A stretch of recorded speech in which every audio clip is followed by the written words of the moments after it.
عقل مند انسان اور دانا انسان وہی ہوتا ہے کہ جب وہ کوئی کام کرتا ہے تو اس کام کے پیچھے کیوں اور کس لیے کا جواب اس کے پاس موجود ہوتا ہے، کہ وہ یہ کام کیوں کر رہا ہے اور کس لیے کر رہا ہے۔ اگر کوئی شخص کام کرے، کوئی بھی فعل ہو، مگر اسے یہ نہ معلوم ہو کہ میں یہ کام کیوں کر رہا ہوں اور کس لیے کر رہا ہوں، تو یہ اس کی عقل مندی پر دلالت نہیں کرتا۔ تو عقل مند اور دانا شخص وہی ہے جو اپنے افعال اور اپنے اعمال کے پیچھے کیوں اور کس لیے کا جواب رکھتا ہو۔ کیوں کے جواب کو عرف عام میں علت کہا جاتا ہے، اور کس لیے کے جواب کو عرف عام میں غرض کہا جاتا ہے، کہ جو کام وہ کر رہا ہے تو اس کے پیچھے علت کیا ہے، سبب کیا ہے، یا جو کام وہ کر رہا ہے اس کام کے اغراض اور اس کام کے مقاصد کیا ہیں۔ اغراض و مقاصد نگاہ کے سامنے ہوں، اس کام کی غرض، وجہ، سبب، علت وہ نگاہ کے سامنے ہو، تو اب ہم کہتے ہیں کہ اس کا کرنے والا عمل وہ صحیح درست ہوگا، کہ اس کے پیچھے علت بھی ہے اور اس کے پیچھے اغراض و مقاصد بھی ہے۔ جو پاگل انسان ہوتا ہے وہ بغیر غرض کے اور بغیر علت کے کام کر رہا ہوتا ہے۔ وہ گھر سے نکل جاتا ہے، وہ چہل قدمی کرتا ہے، مگر اسے نہیں معلوم کہ میں یہ چہل قدمی کیوں کر رہا ہوں اور کس لیے کر رہا ہوں۔ مگر جو عقل رکھنے والا شخص ہوتا ہے اس کے پیچھے اس کو علت بھی معلوم ہوتی ہے اور اس کے پیچھے اس کا مقصد بھی ہوتا ہے۔ تو ہر فعل کے پیچھے علت اور غرض کا ہو جانا، پھر ایسے کام کرنا، تو ایسے کام کرنے والے کو عقل مند اور دانش مند کہا جاتا ہے۔ لیکن جب ہم انسان سے ہٹ کر اللہ رب العالمین کے افعال کی طرف نگاہ اٹھاتے ہیں، اللہ رب العالمین کے اعمال کی طرف نگاہ اٹھاتے ہیں، تو یہ بات ذہن نشیں رکھیے گا، انسان کے اعمال اور انسان کے افعال کے پیچھے تو کیوں اور کس لیے کا جواب ہوتا ہے، مگر اللہ رب العالمین کے اعمال کے پیچھے کیوں اور کس لیے کا جواب تلاش نہیں کیا جاتا۔ ہمارے حق میں عقل مندی یہ ہے کہ جب ہم کوئی کام کرے تو اس کے پیچھے کیوں اور کس لیے کو رکھیں، لیکن جب یہی عمل کی نسبت اس رب ذوالجلال کی طرف ہوگی تو اب وہاں کیوں اور کس لیے کا سوال ہی کھڑا نہیں ہوتا۔ سوال جو کرے گا اگر شک کی بنا پر کرے گا، تحقیر کی بنا پر کرے گا، تو اس سوال سے ہی وہ دائرہ اسلام سے خارج ہو جائے گا۔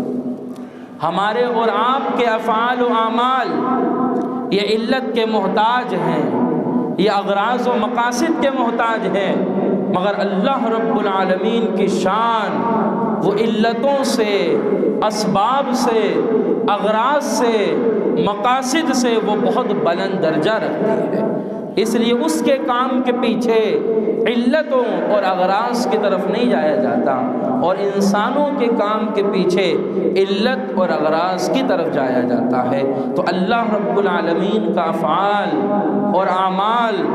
وہ علتوں سے محفوظ ہوتا ہے، وہ اغراض اور مقاصد سے محفوظ ہوتا ہے، مگر اس کے افعال و اعمال کے پیچھے اغراض و مقاصد تو نہیں ہوتے، مگر اس کے پیچھے حکمت ضرور پوشیدہ ہوتی ہے۔ ہمارے اعمال کے پیچھے اغراض و مقاصد ہیں، علت و اسباب ہیں، اور اللہ رب العالمین کے اعمال کے پیچھے علت و مقاصد نہیں بلکہ اس کے اعمال کے پیچھے حکمت ہوتی ہے۔ پھر ہم کہتے ہیں کہ اس کے کسی کام کی حکمت اگر سمجھ میں آ جائے تو سجدہ شکر ادا کرو، اور کسی کام کے پیچھے حکمت نہ بھی سمجھ میں آئے تو ہم یہ کہتے ہیں کہ وہی کام ہمارے حق میں بہتر تھا، جبھی تو اللہ تعالیٰ نے ایسا کیا ہے۔ اس کو حکمت کہا جاتا ہے کہ اللہ کے افعال کے پیچھے حکمتیں ہوتی ہیں۔ کبھی وہ حکمتیں ہماری ذہنوں کے قریب ہو جاتی ہیں، کبھی وہ حکمتیں ہماری عقلوں کے قریب ہو جاتی ہیں، اور کبھی وہ حکمتیں ہماری سمجھ کے دائرے کے اندر داخل ہو جاتی ہیں، اور باہر رہا ایسا ہوتا ہے کہ وہ حکمتیں ہماری عقلوں سے بالاتر ہوتی ہیں۔ مگر اللہ رب العالمین کا کوئی کام، کوئی فعل، کوئی عمل وہ حکمت سے خالی نہیں ہوتا۔ اسی لیے اللہ تعالیٰ نے اپنی شان بیان کیا، واللہ علیم حکیم، کہ اللہ تعالیٰ سب کچھ کو جاننے والا ہے اور تمام افعال کی حکمتوں والا ہے، کہ اس کے افعال میں حکمتیں پوشیدہ ہوتی ہیں۔ اب ہم اور آپ یہ عقیدہ رکھتے ہیں کہ کائنات کی جتنی چیزیں ہیں، چاہے وہ چھوٹی سے چھوٹی ہی کیوں نہ ہو، وہ اگر حرکت بھی کرتی ہیں تو وہ اللہ رب العالمین کے حکم سے ہی کرتی ہیں، اس کے حکم سے کرتی ہیں۔ ایک چونٹی اگر کسی کو نقصان پہنچاتی ہے تو اس کے پیچھے بھی اللہ رب العالمین کا حکم ہی ہوتا ہے۔ تو جب ایک چونٹی اس طرح ہے تو بڑی سے بڑی اشیاء اور بڑی سے بڑی چیزیں وہ اللہ رب العالمین کے حکم سے خالی کیسے ہو سکتی ہیں؟ تو جب ہم اس وقت موجودہ سطح پر ہم اپنے آپ کو دیکھیں اور عالمی طور پر امت مسلمہ کی حالت کو دیکھیں تو آپ دیکھیے ابھی جو دو اسلامی ممالک ترکیہ اور شام اور پھر اس کے ساتھ جڑا ہوا لبنان، یہاں جو معاملات ابھی زلزلے کے ہوئے، جو 6 فروری کو ہوا ہے زلزلہ، تو یہاں دیکھیے ایک کثیر تعداد 15,000 سے زائد افراد جو انتقال کر گئے ہیں، جو وفات پا گئے اس زلزلے کے زد میں آ کر۔ بلند بلند عمارتیں وہ زمین بوس ہو گئی ہیں، اور پھر آپ اس سے تھوڑا اور پیچھے چلے جائیے تو آپ ملک پاکستان کے اندر وہ سیلاب والی کنڈیشن کو نگاہ کے سامنے لائیے کہ کتنے افراد اس سیلاب سے متاثر ہوئے، کتنوں کے گھر، کتنوں کی رہائش، کتنوں کا کاروبار، کتنوں کی زندگیاں اس سیلاب سے متاثر ہوئی، اور ابھی تک متاثر افراد ابھی تک وہ بحال نہیں ہوئے ہیں۔ وہ یہ کنڈیشن، پھر اس وقت آپ عالمی سطح پر معیشت کے معاملات کو دیکھ لیجئے کہ عالمی سطح پر معیشت کے معاملات ڈسٹرب ہیں، مگر اس کے تناظر میں ملک پاکستان کو دیکھ لیجئے تو یہاں جو ہمارا اس وقت معاشی سسٹم ہے، معیشت کی جو صورتحال ہے، وہ کسی بھی عقل مند اور دانا انسان کی نگاہوں سے چھپا ہوا نہیں ہے۔ اس تناظر میں ہم اور آپ کھڑے ہوئے ہیں کہ عالمی اعتبار سے دیکھیں یا ملکی اعتبار سے دیکھیں تو ملک پاکستان ہو یا دیگر اسلامی ممالک ہوں، وہ کسی نہ کسی اعتبار سے کسی نہ کسی مصیبت میں، پریشانی میں، آزمائش میں اور سخت لمحات میں ہمیں گھرے ہوئے نظر آ رہے ہیں۔ یہ اس وقت امت مسلمہ کی کنڈیشن ہے، اور ہمارا عقیدہ کیا ہے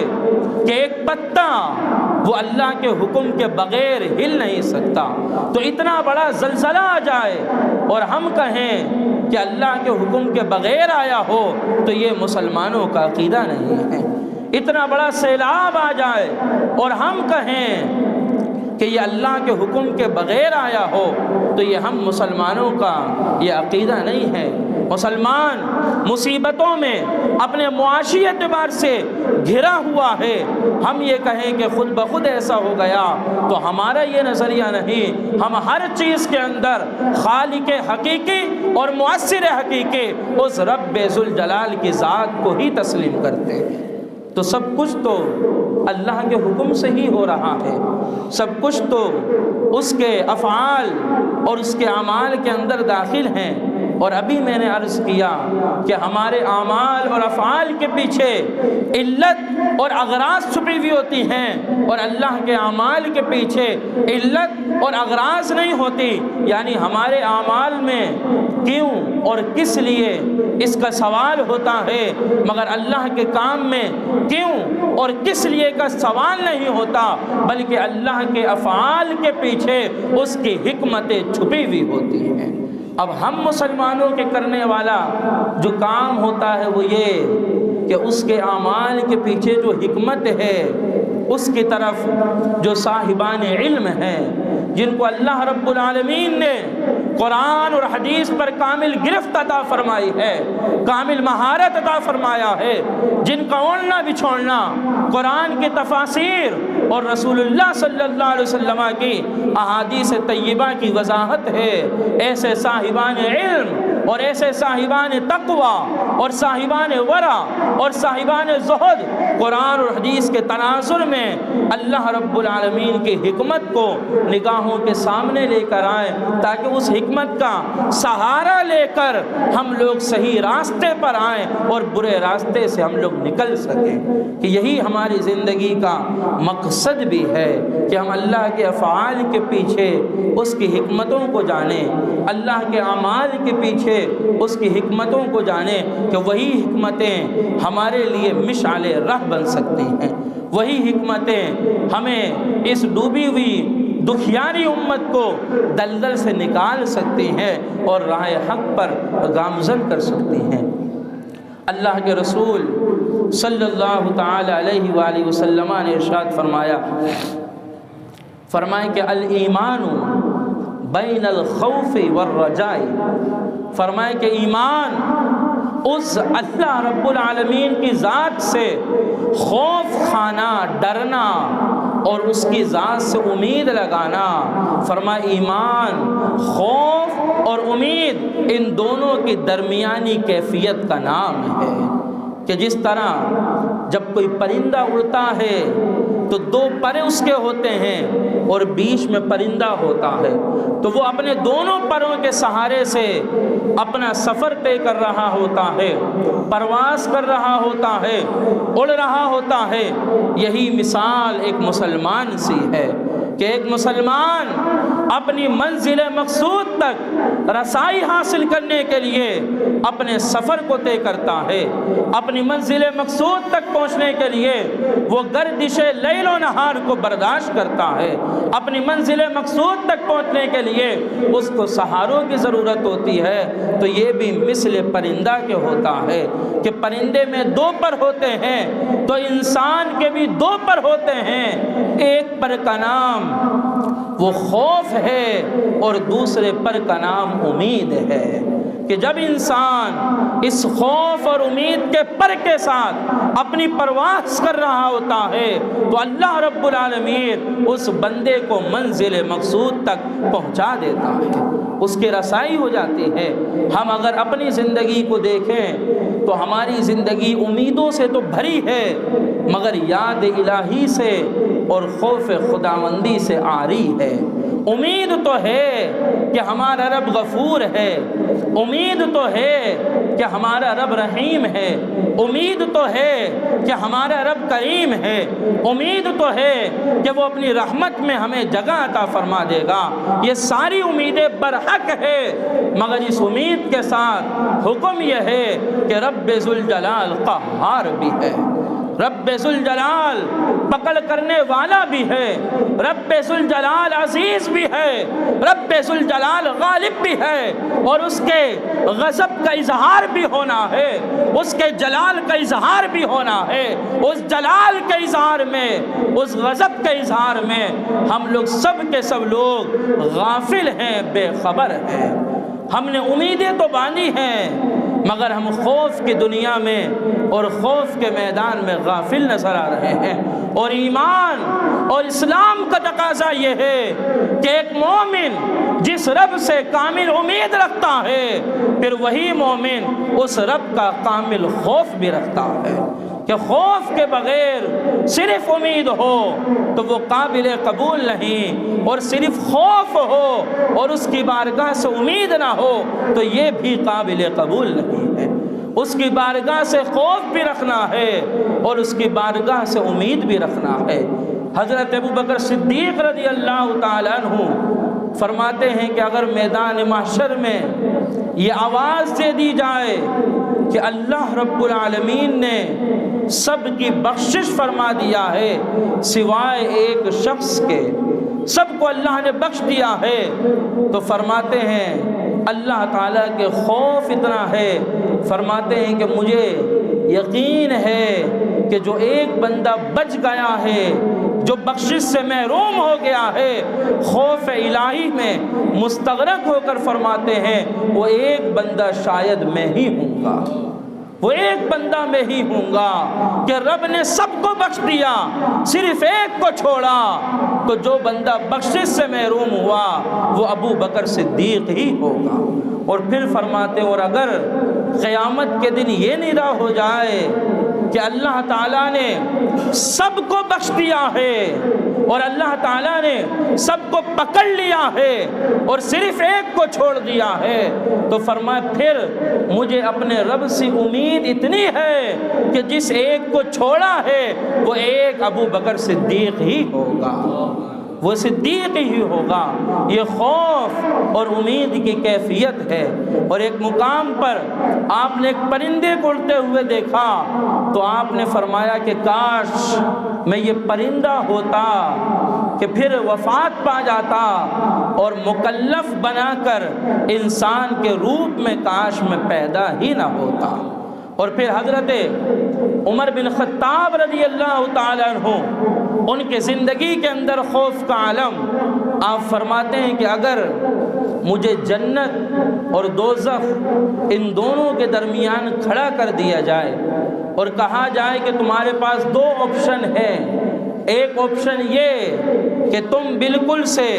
زمین بوس ہو جاؤ اور فنا ہو جاؤ، اور دوسرا آپشن یہ کہ یا پھر کھڑے ہو کر انتظار کرو، رب کی بارگاہ سے جنت کی خوشخبری ہوگی تو جنت میں بھیج دیا جائے گا،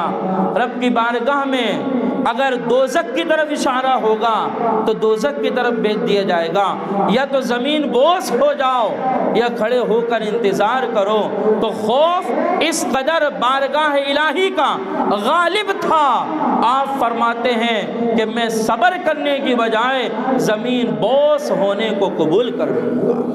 یہ خوف الہی تھا۔ اللہ کے رسول صلی اللہ تعالی علیہ وآلہ وسلم کے حوالے سے روایت کے اندر آتا ہے، حضرت اماں عائشہ صدیقہ رضی اللہ تعالی عنہ فرماتی ہیں جب مؤذن کی اذان کی آواز حضور علیہ السلام کی سماعت سے ٹکراتی تھی تو حضور علیہ السلام بے ساختہ ہو کر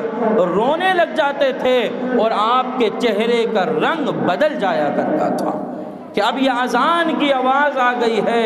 اب مجھے اپنے رب کے حضور پیش ہونا ہے۔ اور ایک صحابی رسول فرماتے ہیں کہ حضور علیہ السلام جب راتوں کی تنہائی میں کھڑے ہو کر یاد الہی میں مستغرق ہوتے تھے تو خوف الہی کا اظہار اس طرح ہوتا تھا کہ جس طرح ہنڈیوں کو ابالتے ہیں تو اس میں سے آواز آتی ہے، فرماتے ہم نے حضور کے سینے سے اور آپ کے دل سے خوف الہی کی وجہ سے اس طرح کی آوازوں کو سن رکھا ہے کہ اس طرح خوف کا یہ عالم تھا۔ وہ ذات تو ایسی ذات ہے کہ جس ذات کے لیے اللہ نے کائنات کو معرض وجود میں لایا ہے، وہ کائنات تو ایسی، وہ ذات تو ایسی ذات ہے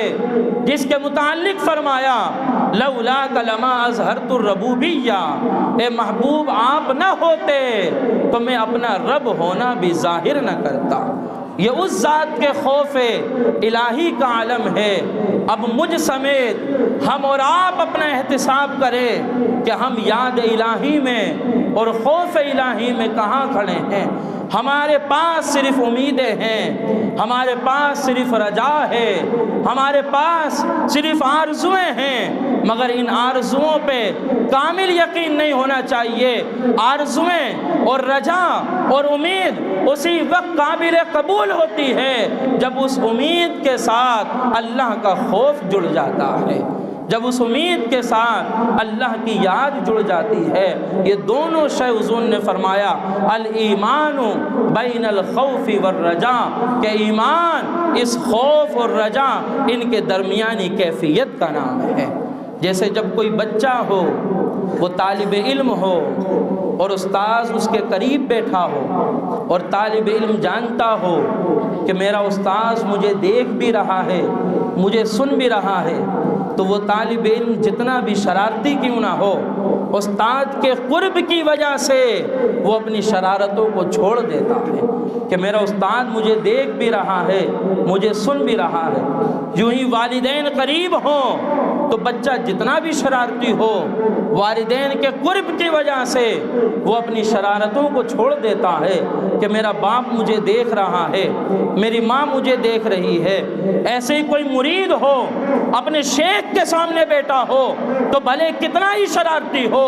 بھلے کتنا ہی گناہ گار ہو، شیخ کی قربت کا لحاظ کرتے ہوئے وہ گناہوں سے بھی باز رہتا ہے، وہ اپنی شرارتوں سے بھی باز رہتا ہے، کہ یہ قرب کا تقاضا ہے کہ وہ بچہ ہے تو ماں باپ سے ڈر رہا ہے، اور شاگرد ہے تو استاد سے ڈر رہا ہے، مرید ہے تو اپنے شیخ سے ڈر رہا ہے، کہ اس خوف سے وہ بندہ گناہوں سے محفوظ ہے، اس خوف سے وہ بندہ خطاؤں سے محفوظ ہے، اس خوف سے وہ بندہ شرارتوں سے محفوظ ہے۔ مگر یہ ایسا خوف ہے جو صرف خوف نہیں ہے، اس خوف کے اندر محبت کا عنصر بھی موجود ہے۔ جہاں اس بچے کو پتہ ہے کہ میں کوئی غلط کام کروں گا تو میرا استاذ مجھے چھوڑے گا نہیں، وہاں اس کو یہ بھی پتہ ہے کہ اگر کوئی دوسرا بندہ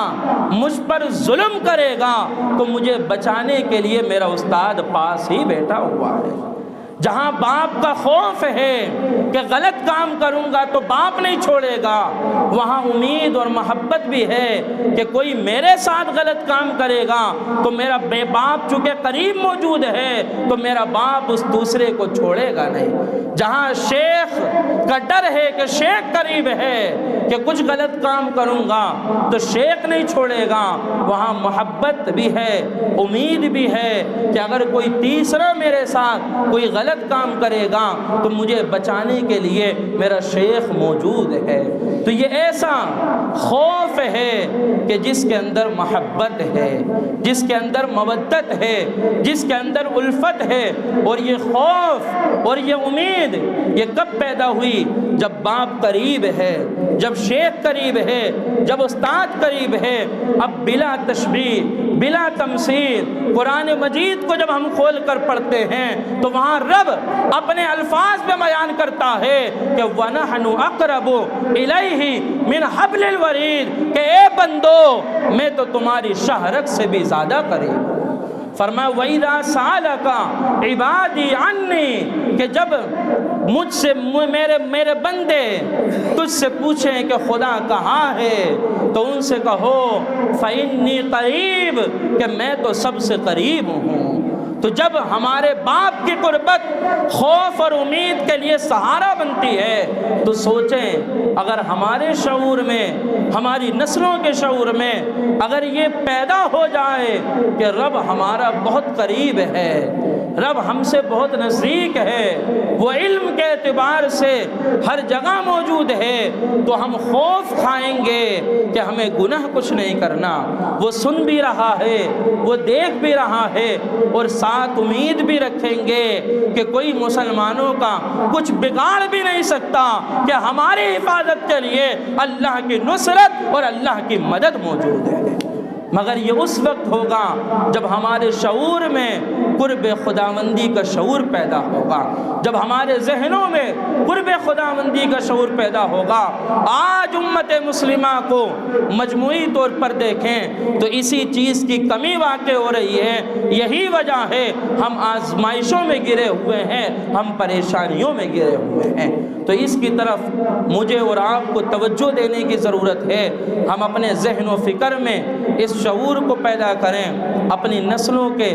ذہن میں اس شعور کو پیدا کریں کہ اللہ فرماتا ہے کہ میں تم سے سب سے قریب ہوں، اور اس کی قربت کا تقاضا یہ ہے کہ اس سے غلط کام کرتے ہوئے اس کا خوف بھی ہو اور ساتھ امید بھی ہو کہ کوئی تمہارے ساتھ غلط کر نہیں سکتا ہے۔